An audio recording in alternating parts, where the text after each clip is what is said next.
Mga kababayan, nagpulong muli ang Uplift Committee upang talakayin ang pinakahuling development na nangyari sa Middle East, pati na ang mga hakbang ng pamahalaan upang maibsan ang epekto nito sa ating bansa, lalong-lalo na sa patuloy na pagtaas ng presyo ng krudo. Kaya naman, simula April 15, ipapatupad ng DOTR ang Service Contracting Program. Sa ilalim ng programang ito, babayaran namin ang ating mga operator at driver ng mula 40 pesos hanggang 100 piso kada kilometro.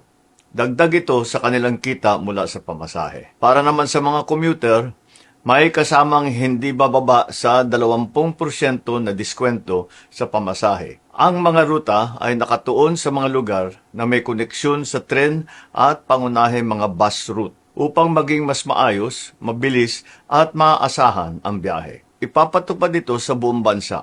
Sasaklaw sa humigit kumulang 50,000 na PUV, 1,000 operator at aabot sa 15 milyong pasahero. Ang Service Contracting Program ay ipapatupad sa off-peak hours upang masigurong may masasakyan pa rin ang ating mga kababayan kahit hindi sa rush hour. Lahat ng sasali ay may GPS monitoring para naman matiyak na aktwal ang biyahe at maayos ang serbisyo. Patuloy ang biyahe, patuloy ang hanap buhay. Hindi pa tayo titigil doon. Magpapatupad tayo ng 10 piso kada litro na bawas para sa public utility vehicle na may maximum na 150 liters kada linggo sa loob ng 3 buwan. Sisimulan muna natin ito sa NCR sa susunod na linggo. Una sa Commonwealth, palalawakin natin ito sa mga susunod na araw sa Quezon Avenue, Espanya, Zapote, A. Bonifacio, Rizal at Marcos Highway hanggang mapalawak natin ito sa buong bansa. Mahalaga ito dahil hindi lang transport cost ang tinutugunan natin.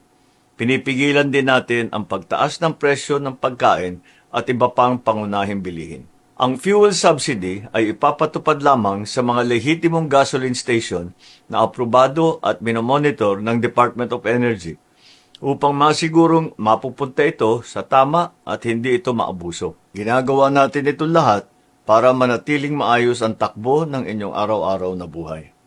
Ang bawat desisyon na ginagawa natin ay may isang layunin lamang: maprotektahan ang Pilipino. Maraming salamat po.